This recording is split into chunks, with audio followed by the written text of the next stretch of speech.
Hello दोस्तों, नमस्कार। भारतीय ज्ञानशाला के इस चैनल पे आपका हार्दिक अभिनंदन है। मैं कोशिश करती हूँ कि आपको चीज़ों को कुछ इस तरीके से बताया जाए कि वो चीज़ें आपको आसानी से याद रह सकें। तो चलिए इसी क्रम में हम लोग चलते हैं असहयोग आंदोलन की तरफ। ठीक है। असहयोग आंदोलन की शुरुआत 1 अगस्त 1920 को की गई थी, लेकिन दुर्भाग्य से ये जो दिन है 1 अगस्त 1920 को, इसको बाल गंगाधर तिलक जी की मृत्यु के तौर पे भी जाना जाता है। ठीक है। यानी कि 1 अगस्त 1920 को हमारे बाल गंगाधर तिलक जी का देहांत हो गया था। सितंबर 1920 में कोलकाता के विशेष कांग्रेस अधिवेशन में इसका प्रस्ताव दिया गया। यहाँ से एक चीज़ जोड़ के रखिए, जब भी हमें कोई आंदोलन करना होता है, कहीं प्रदर्शन करना होता है, तो हमें उसके लिए क्या करना पड़ता है, एक प्रस्ताव देना पड़ता है सरकार की तरफ से, और उसके लिए आज्ञा मांगनी पड़ती है। तो ऐसे ही असहयोग आंदोलन औपचारिक तौर पे तो स्टार्ट हो गया था, लेकिन आधिकारिक तौर पे वो अभी स्टार्ट नहीं किया गया था, और इसके लिए 1920 के सितंबर के कोलकाता के अधिवेशन में इसका प्रस्ताव दिया गया था। और उसी वर्ष 1920 के वर्ष में ही दिसंबर में जो नागपुर में कांग्रेस का अधिवेशन हुआ, उसमें इस प्रस्ताव को मंजूरी मिल गई।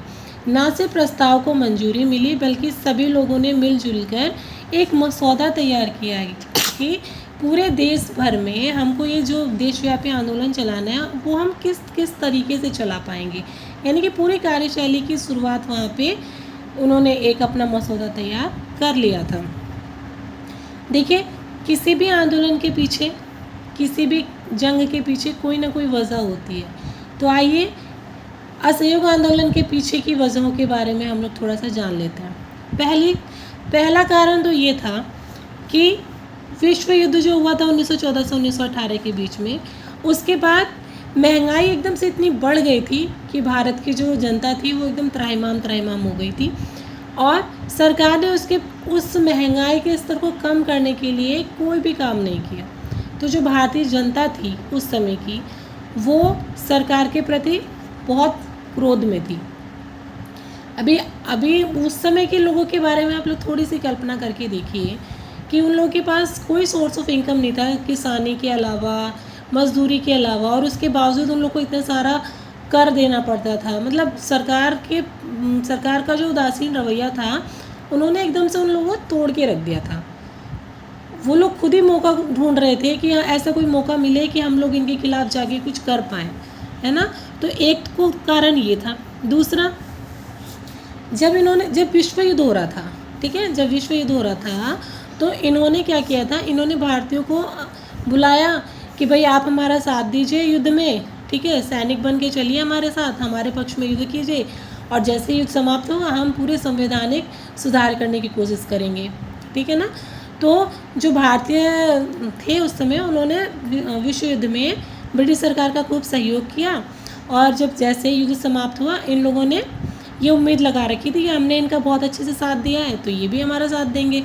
अब आप एक बात सोच के रहिए कि अगर आप किसी का साथ देते हैं, तो आप उससे यही उम्मीद रखते होंगे ना कि अगर वो हमारा अच्छा नहीं करेगा तो कम से कम बुरा तो नहीं करेगा। और वही उम्मीद हमारे भारतीय भी उस समय ब्रिटिश सरकार से लगा के बैठे थे। हाँ, देखिए यहाँ पे एक प्रश्न है कि गांधी जी को, पहले आप लोगों ने पढ़ा होगा ना कि गांधी जी को भर्ती कराने वाला सार्जेंट बोला गया था। तो गांधी जी ने लोगों को बुलाया था, लोगों को प्रेरित किया था कि आप लोग बढ़ चढ़ के हिस्सा लीजिए। क्यों? क्योंकि अगर हम ब्रिटिश सरकार का साथ देंगे तो वो जाहिर सी बातें हमारे लिए कुछ ना कुछ अच्छा ज़रूर करेंगे। तो यहाँ से एक चीज़ ये भी याद रखिएगा, लोगों को मोटिवेट किया था गांधी जी ने विश्व युद्ध में साथ देने के लिए, क्योंकि गांधी जी की दूरदर्शिता ये कह रही थी कि अगर हम उनका साथ देंगे तो वो हमारे साथ भी अच्छा करेंगे। लेकिन ब्रिटिश सरकार के मन के बारे में तो कोई नहीं जान रहा था ना कि वो लोग क्या सोच रहे हैं। चलिए, तीसरा, संवैधानिक सुधार की तो बात छोड़िए, संवैधानिक सुधार की बात छोड़िए, उन्होंने हमको अच्छाई के बदले में क्या ला के दे दिया, काला कानून। हमारी मर्जी, हमको जिस पे शक होगा हम उसको पकड़ेंगे, उठा के जेल में डाल देंगे। हमको कोई नहीं मतलब कि इन्होंने किया है कि नहीं किया है, इसके पीछे क्या प्रमाण है क्या नहीं है, मतलब कोई दलील वलील, कोई वकील नहीं चाहिए था उनको। बस हमारी मर्जी, हमको तो भाई तुमसे दुश्मनी है, हमने तुमको क्या किया, उठा के डाल दिया, है ना। तो इस टाइप का एक रोल एक्ट, इसको, ये जो कानून था उसको हम रोल एक्ट के नाम से जानते हैं। और क्योंकि इसके अंदर मतलब जो जिसको आप पकड़ेंगे, है ना, जिसको आप मुजरिम बनाना चाह रहे हैं, अगर वो नहीं भी है मुजरिम, है ना, वो निर्दोष भी है, तब भी आपकी मर्ज़ी, आप उसे उठा के जेल में डाल दीजिए, फांसी दे दीजिए या कोई भी सज़ा दे दीजिए। तो इस तरीके से ये रॉलेट एक्ट था, उसको भारतीयों ने काला कानून का नाम दिया। और एक कारण ये हुआ, उसके बाद इस काले कानून को ही जोड़ते हुए एक नई पृष्ठभूमि तैयार की गई। क्या? जो काला कानून था उसका पूरी जगह पे विरोध किया गया, खासकर पंजाब में ज़्यादा, क्योंकि आप लोग देखते होंगे कि पंजाब की तरफ से ज़्यादा फौजियों में या हरियाणा की तरफ से इधर इस जो क्षेत्र हैं, ये लोग आर्मी में जाने का ज़्यादा मादा रखते हैं। तो पंजाब की जो जनता थी उन्होंने विश्व युद्ध में बहुत बढ़ चढ़ के हिस्सा लिया था। तो उन लोगों ने तो बिल्कुल नहीं सोचा था कि ऐसा भी कुछ होने वाला है। तो वहाँ पे इसका विरोध ज़्यादा हो रहा था, है ना, वो सब जगह आ रहा था, लेकिन वहाँ पे पर्टिकुलर वहाँ पे बहुत ज़्यादा हो रहा था। तो वहाँ के विरोध के चलते वहाँ की जो पब्लिक थी वो बहुत ज़्यादा रुष्ट थी। अब वहाँ पे जो नेता थे, जो क्षेत्रीय नेता हुआ करते थे, उनमें मेन जो 2 नाम थे, सैफुद्दीन किचलू जी और सत्यपाल जी। इन लोगों को उन्होंने क्या किया, इन लोगों को गिरफ्तार कर लिया ब्रिटिश सरकार ने। अब इन लोगों को छुड़ाने के लिए, ठीक है, इन लोगों को छुड़ाने के लिए एक सभा का क्या किया गया था, एक सभा का आयोजन किया गया था। कहाँ पे? जलियांवाला बाग में, ठीक है। जलियांवाला बाग में पूरे लोग इकट्ठे हुए थे और उस समय जो जनरल डायर थे उन्होंने क्या किया, जैसे इस समय कर्फ्यू लगती है कि कोई नहीं निकलेगा, उन्होंने ऐसा ही कुछ आदेश लगा रखा था। अब उसी का फ़ायदा उठाते हुए कि जब हमने ये आदेश लगा रखा है तो भीड़भाड़ क्यों हुई, भीड़भाड़ नहीं होनी चाहिए थी करके, और जितनी भी पब्लिक वहाँ पे इकट्ठी हुई थी सबके ऊपर गोलियाँ चलवा दी गई। और इतना नरसंहार हुआ कि आज तक भी अगर उन घटनाओं को याद किया जाता है तो जो हृदय है वो एकदम करुण हो जाता है, ठीक है। तो जिस समय वो चीज़ें झेली गई होंगी उसकी तो आप लोग कल्पना भी नहीं कर सकते, हम लोग के दिमाग में वो चीज़ें चल नहीं सकती, हम लोग सोच के इतने द्रवित हो जाते हैं। तो सोचिए जिस समय घटित हुई होगी उस समय क्या हाल हुआ होगा। तो जलियांवाला बाग भी एक बहुत बड़ा कारण बना हमारे असहयोग आंदोलन के लिए। चलिए, ये सारी चीज़ें तो इसके पीछे की कारण थी, ये कारण था असहयोग आंदोलन का। और असहयोग आंदोलन का नाम आप लोग समझ रहे होंगे, इसका मतलब था कि हमको सहयोग नहीं करना है। गांधी जी ने पूरे देश से ये आह्वान किया कि हमको ब्रिटिश सरकार का किसी भी तरीके से सहयोग नहीं करना है, चाहे वो किसी भी तरीके का हो, ठीक है।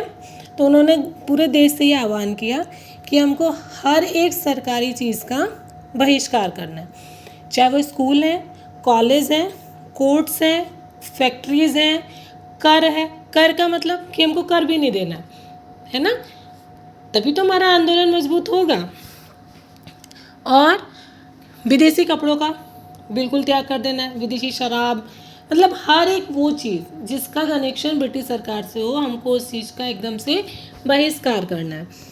हाथों से बुनी गई कपड़ों को, यानी कि स्वदेशी चीज़ों का इस्तेमाल हमको करना है और इसका प्रसार किया गया, यानी विदेशी कपड़ों को ठुकराना है और देसी, अपने देश में जो बन रहे हैं देसी यानी कि सूती वस्त्रों का इस्तेमाल हम लोगों को करना था। इसका सबसे इम्पोर्टेंट एक चीज़ है इसमें, ठीक है ना, वो ये है कि हमको छुआछूत को दूर करना है, मजबूत बनना है, हिंदू मुस्लिम एकता पे बल देना है, ठीक ना। आप अगर 5 उंगलियों को खोल के रखेंगे उसमें और 5 उंगलियों को बंद करेंगे उसमें बहुत फ़र्क पड़ता है। यानी मजबूत क्या होती है? मुट्ठी। और मुट्ठी बनाने के लिए हमको सबको एक साथ लेके चलना होता है। और हमारे गांधी जी बहुत दूरदर्शी थे, ठीक है।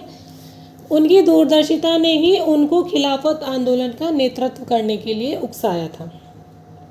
उनको पता था कि जो एक मुस्लिम समुदाय है जो खिलाफत आंदोलन को लेके चल रहा है, अगर हम उसका सहयोग देंगे तो हमारे इस आंदोलन को जन आधार मिलेगा। हालांकि वो खिलाफत आंदोलन का जो उन्होंने सहयोग किया उसके लिए उन्हें बहुत सारी बातें झेलनी पड़ी थी, लेकिन फिर भी उनकी दूरदर्शिता ने, जो उनका दूरदर्शिता था, उन्होंने जो पहले से देख लिया था कि अगर हम खिलाफत आंदोलन का सहयोग करेंगे तो हमको डेफिनेटली जो हमारा सहयोग आंदोलन है उसमें हमको हेल्प मिलेगी। तो और वो हुआ भी, ठीक है ना। वो हुआ भी। जो मुस्लिम नेता थे उन्होंने हिंदू नेताओं को, हिंदू समाज के लोगों को अपने अपने जो हुजूम होता है उसमें बुलाया। और जो हिंदू, जैसे अमृतसर का स्वर्ण मंदिर था, ठीक है, उन्होंने उस मंदिर की चाबी वहाँ के स्थानीय नेता सैफुद्दीन किचलू जी को दे दी थी, है ना। इस तरह से आदान प्रदान करके हिंदू मुस्लिम एकता पे बल दिया जा रहा था, और इसका बेनिफिट हमारे असहयोग आंदोलन में मिला भी है, ठीक है ना। ये भी एक जो सरकारी लोग थे, है ना, जिनको सरकार की तरफ से कुछ उपाधियाँ मिली हुई थी, सभी लोगों से अपील की गई कि वो अपने अपने सरकारी सम्मान, सरकारी उपाधियाँ क्या करें, वापस कर दे ब्रिटिश सरकार को। जैसे कुछ थी, केसरे हिंद थी, जुलूद युद्ध पदक था, बुअर पदक था, मतलब कुछ इंपॉर्टेंट चीज़ें थी जो, जैसे बड़े बड़े लोगों को, जैसे गांधी जी को केसरे हिंद की उपाधि मिली थी, उन्होंने वो उपाधि जो थी वो सरकार को लौटा दी थी, ठीक है। सरकारी समारोह में नहीं जाना है ना सर, बिल्कुल सरकार मतलब कहना, जैसे हमारा शुरू का ही मोटिव था कि हमको हर एक ब्रिटिश सरकार की चीज़ों का बिल्कुल दिल से विरोध करना है, ठीक है।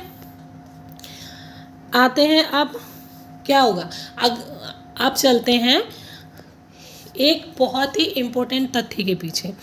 वो था क्या, बंगाल क्यों, क्योंकि जो इन्होंने अपना जो मसौदा तैयार किया हुआ था उसमें बंगाल ने बहुत सहयोग किया। बंगाल का सहयोग का मतलब, जब इसका पूरे देश में प्रसार हो रहा था तो सबसे ज़्यादा जो सरकारी स्कूल कॉलेज यानी शिक्षा का जो बहिष्कार किया गया था वो बंगाल में किया गया था, ठीक है। दूसरा, पंजाब तो पहले से खौल रहा था जलियांवाला बाग को लेते हुए, तो पंजाब में इसका सबसे ज़्यादा, पंजाब में भी इसका बहुत ज़्यादा बहिष्कार किया गया। और पंजाब के नेता थे लाला लाजपत राय, उन्होंने इस चीज़ को अपने नेतृत्व में आगे बढ़ाया। और खिलाफत आंदोलन के बारे में हम लोगों ने पहले ही पढ़ लिया, ठीक है। खिलाफत आंदोलन का साथ जो दिया गया था उससे हमारे इस आंदोलन में जनाधार मिला था, ठीक है। देखिए, जब इसी समय प्रिंस ऑफ वेल्स का भी भारत में आना हुआ था, और उनका स्वागत जो है वो हमारे देश ने देशव्यापी हड़ताल के साथ किया कि आ जाइए, आए भारत घूमने, देखिए भारत में क्या हो रहा है, ठीक है। विदेशी शराब, ताड़ी वगैरह, विदेशी जो कपड़े थे उनकी सार्वजनिक होलियाँ जलाई गई। जितने भी विदेशी कपड़े हुआ करते थे उनको जगह जगह मोहल्लों में, गलियों में उसकी होलिका जला दी गई, ठीक है। एक बिहार प्रांत का छपरा इलाका है, वहाँ पे राहुल सांक्रात्यन, ये कौन थे, एक राइटर भी हैं और एक स्थानीय नेता भी रहे हैं जो राष्ट्रीय आंदोलनों में उन्होंने अपना हिस्सा दिया है। उन्होंने वहाँ पे इसका साथ दिया और उसकी वजह से वहाँ पे उनको 6 महीने की जेल की सज़ा भी हुई थी। ये एक इम्पोर्टेंट फैक्ट है। अगर आपसे पूछने लगे कि असहयोग आंदोलन के तौर पे पंजाब में किसने नेतृत्व किया था, तो लाला लाजपत राय होते हैं। और बिहार, क्योंकि बीपीएससी वाला एग्ज़ाम है ये, तो हो सकता है कि बिहार से क्वेश्चन पुटअप कर सकता है, तो बिहार से छपरा में किसने किया था, राहुल जी ने, ठीक है। ये हो गया।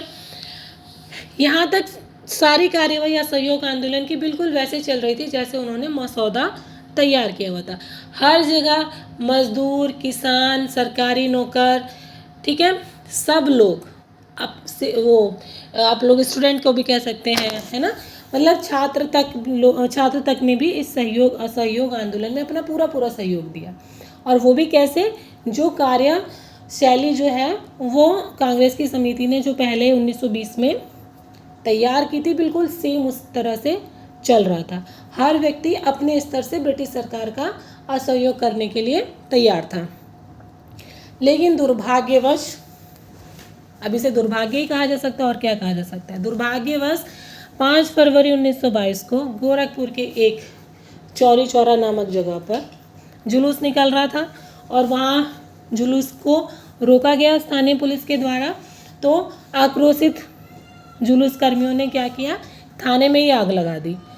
उस आगजनी में 20-21, कहीं 20 है, कहीं 21 है, कहीं 22 तक भी दिया हुआ है, इतने पुलिस वालों की आगजनी में जलकर दर्दनाक मौत हो गई। यहीं से इस असहयोग आंदोलन की उल्टी गिनती चालू हो गई। उल्टी गिनती इसलिए क्योंकि गांधी जी हमारे अहिंसावादी थे। उन्होंने इसकी नींव ही अहिंसा से रखी थी कि कुछ भी हो जाए हमको हिंसा नहीं करनी। लेकिन क्योंकि ये इतनी बड़ी हिंसात्मक घटना घटित हो गई थी कि गांधी जी अपने आप को रोक नहीं पाए। उनका जो मन था, मन मस्तिष्क था, ये कहने लगा कि अगर आज ये घटना हुई है और इसको अगर हम इग्नोर कर देते हैं, हालांकि ये इतनी बड़ी घटना है कि हम इसको इग्नोर नहीं कर सकते हैं, ठीक, लेकिन अगर हर तथ्य को अलग हटा के हम इसको इग्नोर कर देते हैं तो ये आगे चल के एक बहुत बड़ी हिंसात्मक घटना बन सकती है, ठीक है। क्योंकि अब वही जुलूस कर्मियों उनको लगा कि हमने आगजनी कर दी तो कुछ नहीं हुआ, तो कहीं दूसरा आदमी भी कुछ और करके चल सकता था। तो उनके अहिंसावादी सोच पे ये बहुत बड़ा धक्का था और इसलिए 12 फरवरी 1922 को बारदोली में कांग्रेस कार्य समिति की बैठक में गांधी जी ने असहयोग आंदोलन वापस ले लिया, ठीक है। अब यहाँ से इम्पोर्टेंट फैक्ट देखिए, क्या फैक्ट होते हैं कि जो ये असहयोग आंदोलन चल रहा था, जिसमें सहयोग नहीं करना था हमको ब्रिटिश सरकार का, इस दौरान लगभग 396 हड़तालें हुई थी, ठीक है। 6 लाख तो इसमें श्रमिक थे। जो 396 हड़तालों के आसपास की हड़ताल हुई थी उस समय में, उसमें 6 लाख के करीब श्रमिक थे और लगभग 70 लाख का नुकसान हुआ था उन हड़तालों से, ठीक है। एक अमेरिकी जो है वो राइटर हुए हैं लुई फिशन, उन्होंने गांधी जी के बारे में लिखा है कि असहयोग भारत और गांधी जी के जीवन के एक युग का ही नाम हो गया। ये जो असहयोग नाम है वो भारत और गांधी जी के जीवन के एक युग का नाम हो गया है, ठीक है। 1857 का जो संग्राम हुआ था, 1857 के संग्राम के बाद ये पहली बार था कि अंग्रेज सरकार की नींव जो है वो हिल गई थी इस आंदोलन के चलते, ठीक है। अब आप लोग यहीं से अंदाज़ा लगा लीजिए कि ये कितने बड़े मतलब स्तर पे हुआ था कि 1857 के बाद ये पहली बार था कि दोबारा मतलब उनके दिमाग में अंग्रेज़ों की ये लग रहा था कि सच्ची में अगर ये सफल हो जाता, अगर ये नहीं रुकता तो बहुत बुरा हाल हो सकता था, यानी कि सही में उसी समय ब्रिटिश सरकार को भारत को छोड़ के जाना पड़ सकता था। हर एक सफल काम के पीछे सिर्फ और सिर्फ क्या होती हैं? बधाइयाँ। और अगर वो काम असफल हो जाता है तो उसके पीछे क्या होती हैं? गालियाँ, ठीक है। तो ऐसा ही कुछ हमारे गांधी जी के साथ भी हुआ।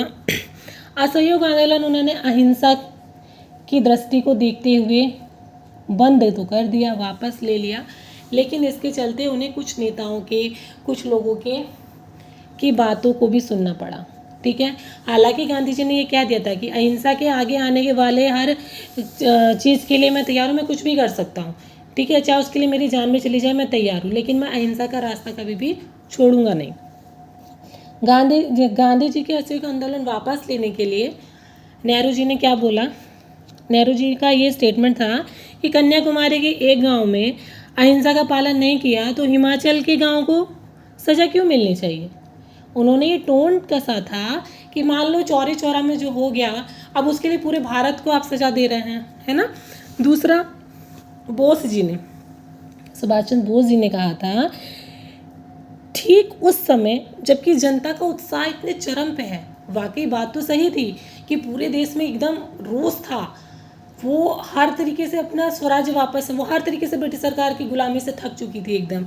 तो ठीक वैसे समय जबकि जनता का उत्साह चरम पे है ये आंदोलन वापस लेना किसी दुर्भाग्य से कम नहीं है ना। चलिए, अब क्या किया जा सकता था?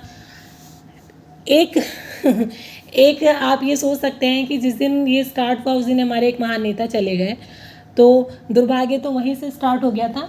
बट एक किसी भी घटना का या किसी भी इंसान का एक मोमेंट तो ऐसा आता है जिससे वो सफल होता है या असफल होता है।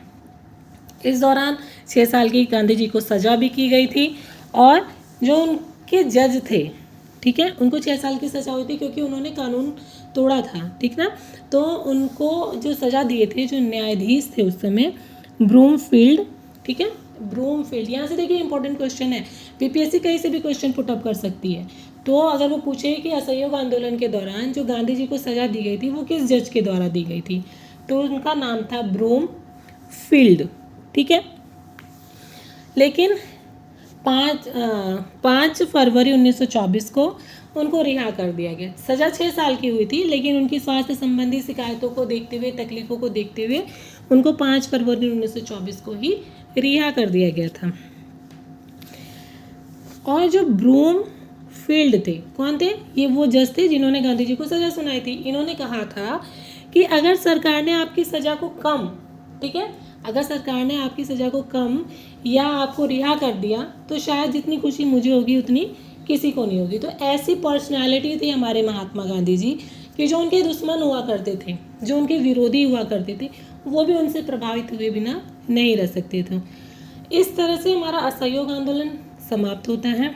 मैं आशा करती हूँ कि जो फैक्ट इसमें बताए गए हैं उनसे आप लोग क्वेश्चन निकाल के आंसर खुद कर सकते हैं। अगर आपको मेरे द्वारा की गई मेहनत थोड़ी सी भी पसंद आई हो तो प्लीज़ मेरे चैनल को लाइक कीजिए और सब्सक्राइब कीजिए, ताकि मुझे मोटिवेशन मिलता रहे और मैं और ज़्यादा अच्छा करने की कोशिश कर सकूं। धन्यवाद।